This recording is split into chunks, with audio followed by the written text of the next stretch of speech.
Welcome to Thrive in Design, a podcast about making money and beautiful interiors as it relates to product-based businesses in the interior design industry. Each week, we'll discuss innovative strategies on how to approach product development and design sales in a shifting market. I'm your host, Nicole Lachey Ben.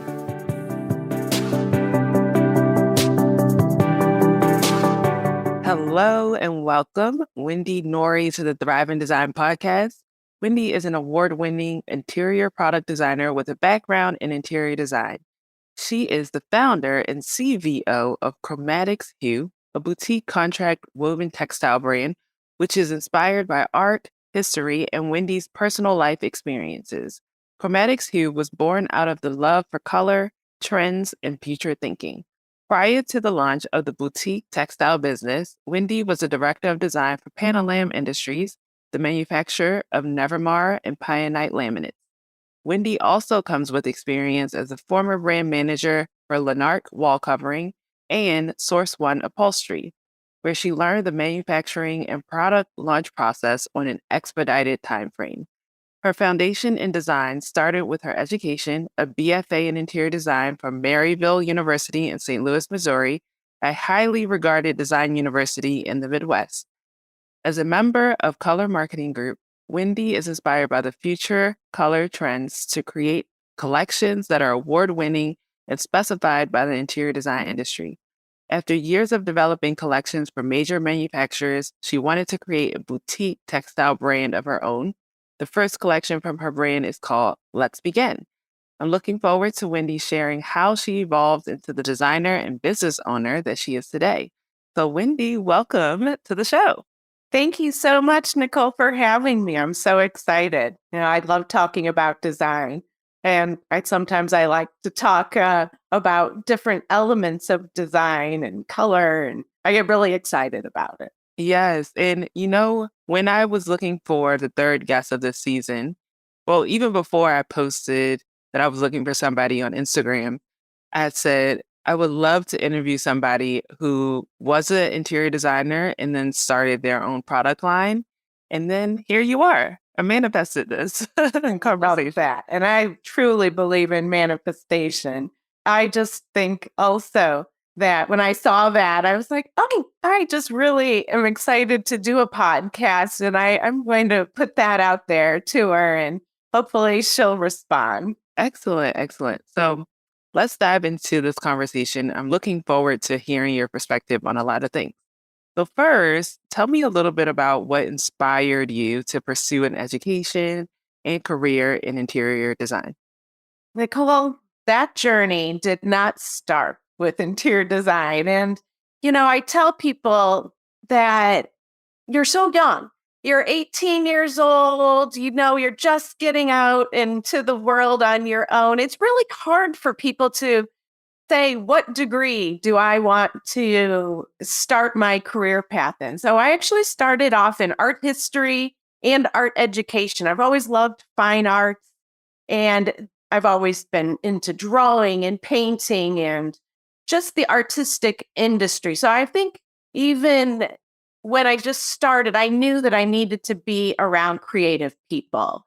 That was something I liked. I knew medical. No, that's not what Wendy's passion and love is. And I think I need to pick something that I want to do for the rest of my life. And when I mentor students too, I love telling them that. It's just think about what you like to do when you were young, because you're going to have to do that for so long. But I did struggle. I love art history. I struggled with the language barrier and needing to know Italian and Latin. That is something that I couldn't grasp. And so I knew that was not the direction I needed to go. And I tried art education.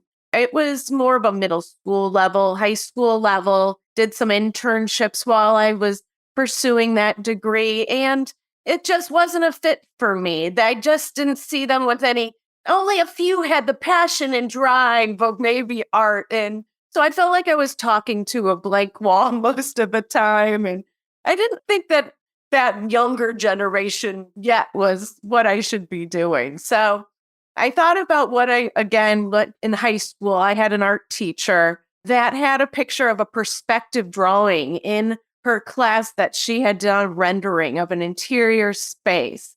I remember it vividly with the plants hanging. And I said, that's a form of design and art and drawing. I think I'm going to try that. And so I did. I went to Maryville University and stuck with interior design through that whole process and loved it and knew that that was the direction I wanted to go.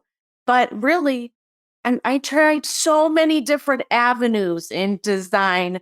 If I really wrote down you saw the initial bio. It's pretty long. I think it's important to try different things. Yes, yes. And as I read your full bio, which I'll post in the show notes, I was like, wow, you've done so many different things in the interior design industry, from just getting your degree in interior design, becoming an interior designer, and now having your own interior product collection. Tell us more about that and how your interests evolved from that initial art history interest and arts interest into where you are today. Every job that I've had and position was a little learning experience that I really needed to know before I have become what I am today as a product designer. And that's where I really feel is my niche. And it doesn't have to be one necessarily product segment either. It's just I have learned that I am not a detailed person. Like over the years, working at an architecture firm and working on AutoCAD, and this is in the 90s. We didn't have laptops back then. So it was working at a desktop and not having the flexibility like today, too. So each job that I had, I learned something new. If it wasn't about products, my first job out of college, I was doing private jet design for corporations.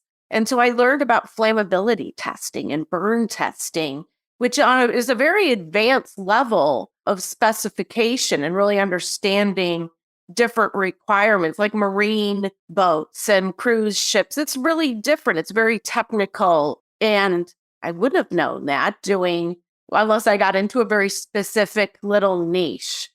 But it was very small square footage and it was very young. It was my first real big job out of college. And it was though I was very spoiled flying around in Gulf Streams, private jets. That's the life I want to live. It was nice. I did some very prominent people's aircrafts that they either leased or owned. And so just out of college, that was kind of fun. And I did that for about 4 years and learned about aviation design, but I needed a bigger square footage. I think I needed to really experience more about space planning and just development of what we learned in college. So that's when I worked at a fun architectural firm in St. Louis and really learned about space planning, doing casinos.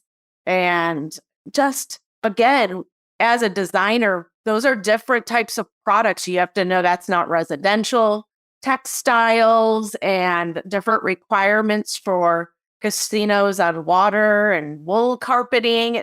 Just so many things that you learn.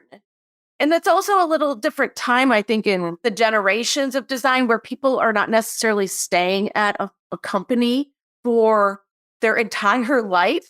Like my grandparents, they stayed at their jobs their entire life and retired from there. And, many people's parents also had that same concept. Where my generation, I think we are a little more open to trying a lot of new things. And that through Generation X, we're changing. And we were at a different time, that 80s and 90s, honestly, that it was fun. Neocon was different and exciting. Still very exciting. Don't get me wrong. But it was different then. And I got into the sales side of the world then. I had a baby and I was locked down to a computer, and doing AutoCAD because it wasn't the time of flexibility at all. There were no laptops. Everyone had a computer at your desk. And a friend of mine who was a sales rep said, I'm changing jobs. This is your path.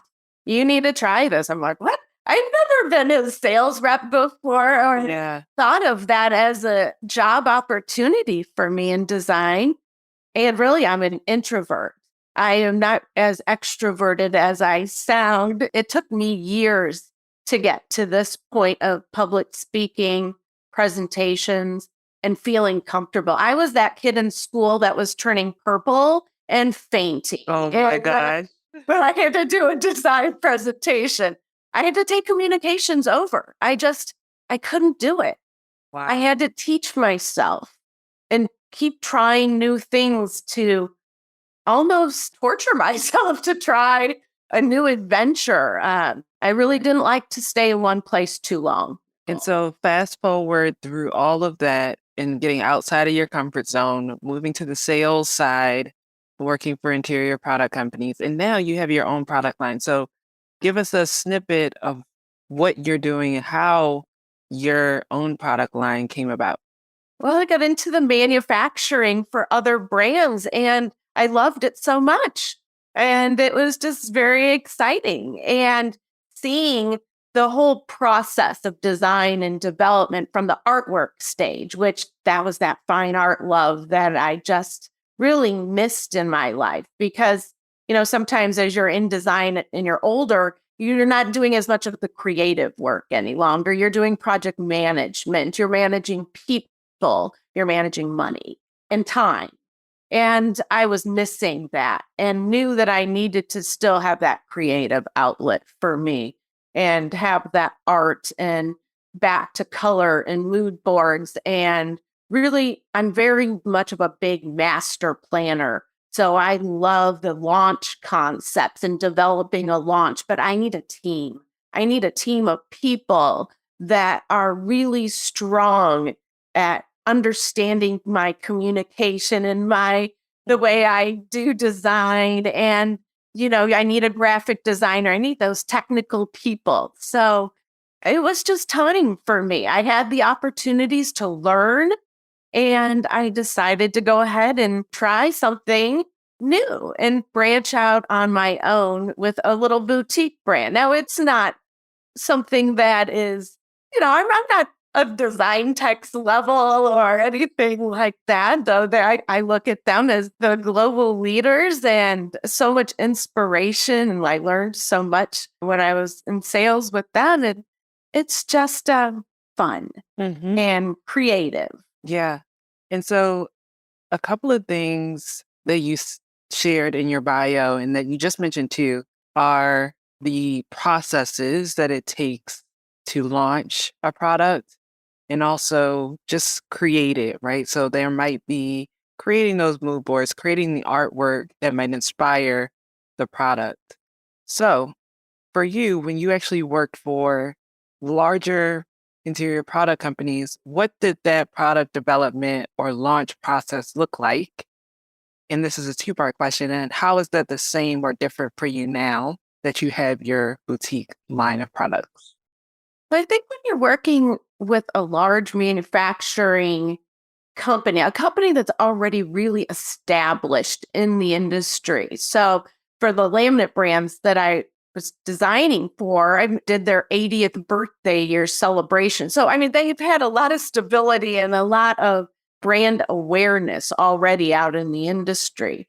So to make something fun and unique and creative, that's what I'm really good at. I'm really great at the creative ideas and, sometimes a little outside the box thinking. But I think you need that for a launch and very inspired by the fashion industry and their very quirky ways that they go to market and the fashion shows. And it doesn't always have to be so literal and stale. But I really am wanting to bring my fun personality into my business. And sometimes when you're working for a big manufacturing company, I mean, you're presenting to a board, you're presenting to, president of the company, and they might not really have that design understanding or enthusiasm as I do. So being able to, professionally present yourself and your project to different types of individuals to get your idea across. That's where it's a little different than having my own line and my own boutique brand, as I can go as out there as I want to go. And I don't have to worry about what are they going to think, or are they going to like it, or because I don't care. I love that It's energy. fun, and I want to have fun with it. And, we only live once, right? Right. So I just want the line to be memorable and creative and colorful. Right. And so the first collection you named it Let's Begin. Yes. And I love that name. It brings up a lot of positive thoughts for me. But for you, as you are creating this line, or as you were creating this line and putting it out there, what, I guess, part of the industry is it good for? How can your fabrics be used? Because with different textiles, right, you can use it in a lot of different ways. Some might be good for hospitality, some might be good for healthcare, education, shears, you name it, right? So tell me about which industry within interior design your products are good for, and how did you narrow down on that? For me, it was really about the concept of the brand and it being a boutique line. And that whatever I'm bringing to market really needs to be beautiful and almost luxe type level. But it still needs to have the performance values to work in a commercial environment. But I don't want to disregard the residential world either. So that hand, that touch, the feel of the textiles, they're all going to be commercially rated. I'm really strong and following the ACT guidelines for the commercial industry, making sure everything is tested appropriately, but it needs to feel beautiful. It needs to feel like I can put it in my house too. So I'm being very specific on the types of markets that we're going to go to. And obviously, hospitality is going to be a big market sector for us. Hospitality is the look of it is just so residential now and so cozy and comfortable. So I think it would be a good fit for that. And also residential design with people really staying home more and really focusing on design. HGTV is so big. Everyone wants to, upgrade their homes and their residential space. So I love residential design too, but they're all going to be commercially rated textiles. That's good. And education, higher ed. So that's going to be a good market segment for our brand in corporate America.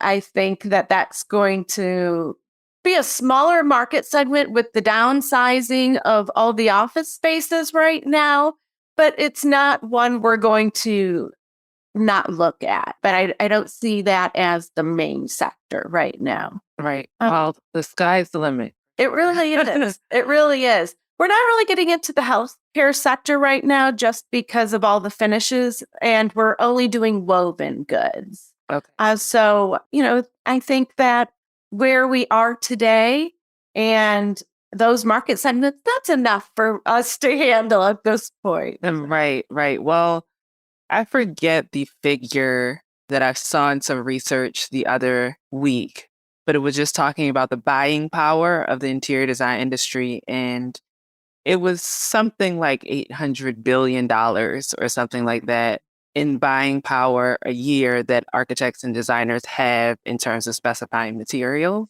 So even if that 800 billion is split between all of the different sectors of interior design, I think there's definitely a space for new product companies, established product companies. Everybody should have a hand in that for interior products. So that's awesome. Another thing that I think is great is that you are a member of Color Marketing Group. And I don't know if you've heard the episode that I did with Peggy Van Allen in the first season. Yes. Wonderful. She was a guest on the first season of the Drive and Design podcast. And she's taught me so much about color.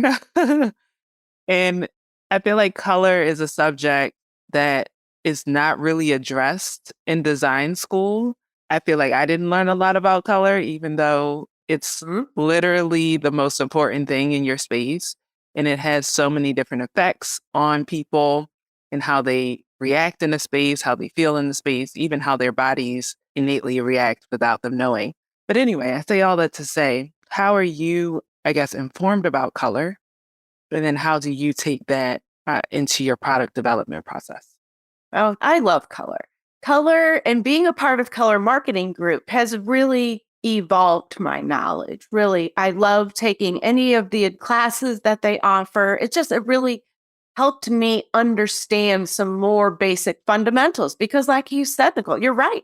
In school, you just learn just a little tidbit and then you're out in the real world and you're not taking more color classes. You're just learning what you can from the sales reps. And I needed to really get some more true under knowledge of the colors.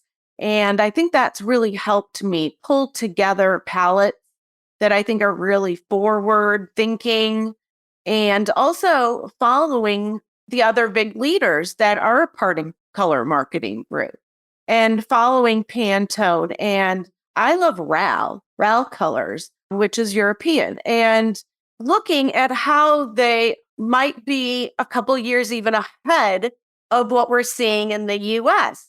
So that can give me a little bit extra time as a designer to kind of plan my launches and what I think is going to be trending, but in like 3 or 4 years. So it is kind of risky in that sense of when you're developing product that you hope is going to be successful in 4 years out, because as we know in specifications, okay, maybe it's specified early on in the project, but it's maybe the project is delayed. It's then something is on back order or it's 2 years out. A lot can happen in a project in 2 years for designers and architects. So you have to be really forward thinking. And that's my best creativity asset, I think, is that master planner, big picture, more forward thinking. Yeah. And then having a team of people to like really help execute it is key. Yeah, I love that you framed it that way because I do think of interior design like, okay, there's this long process that a designer goes through to create the built environment. And so if they start today and the project's not built till 4 years from now, really you do have to think about the future. What are the future trends? What will those people enjoy and all of that? So I love that you mentioned Sometimes, that. Nicole, I'll show them something and it's going to be hot in 2 years. Yeah. So just let it sit. Just let it simmer. Just let it Yes. simmer. You'll I love love it. that. I love that. So for anybody who's listening who might be an interior designer and they're in the early phase of product development or launching their interior products, what advice would you give them? Give it time. Just be patient. And if you truly have the passion for it, it will come. You just have to be patient. And as I mentioned, specifications take a long time. And being in front of the designers and getting involved is really key. And that's why I really enjoy the education aspect because they are the future specifiers. The students are so interested in what reps have to say because they're like sponges. They're just absorbing it all. And just being a part of IIBA and ASID and the professional chapters is really important. And I like being involved. So I would recommend just be yourself. Be yourself as a business. And I'm not trying to be anyone other than myself, really. And I just hope that people will see that and gravitate towards the brand as a true just boutique brand. And if you're even thinking about it, reach out to other people that you know that are already doing it in the industry. I tried, a couple did respond. And I was like, oh my gosh, you're like my design mentor. Like, I can't believe you responded to my social media post. And, we could get very giggly and we all have someone in the industry that we really aspire and look up to. And just try something new. Try something new, and you never know what will happen. I'm writing a column now for a St. Louis magazine called St. Louis Homes and Lifestyle in St. Louis. And I wanted to try something different and bring that art history love that I have into it. So try your brand, launch it. I love it. And so, what can we look forward to from Chromatics Hue this year? We have a lot in the hopper. We have obviously our Let's Begin collection that is going to be going and really focusing at HD Expo. So we will be having our first we've been doing what I call a soft launch, where we've been just dabbling in the Midwest with the local trade shows. But our first big show is HD Expo in May. So I'm really excited about that and participating in more larger trade shows and developing some new designs, some more patterns. We have some good solids, but I need to get some new patterns in the line. That's so exciting. I've been to HD Expo one time and I need to get back there. So congratulations to you. So for all of those who are listening, please let them know where they can find you and your business online. Yes. Right now, our website is still partially underdeveloped, but it is going to be officially launching by the HD Expo time. So right now we are on Instagram and we are on Facebook and on LinkedIn. On Instagram, we are at Chromatic Hue.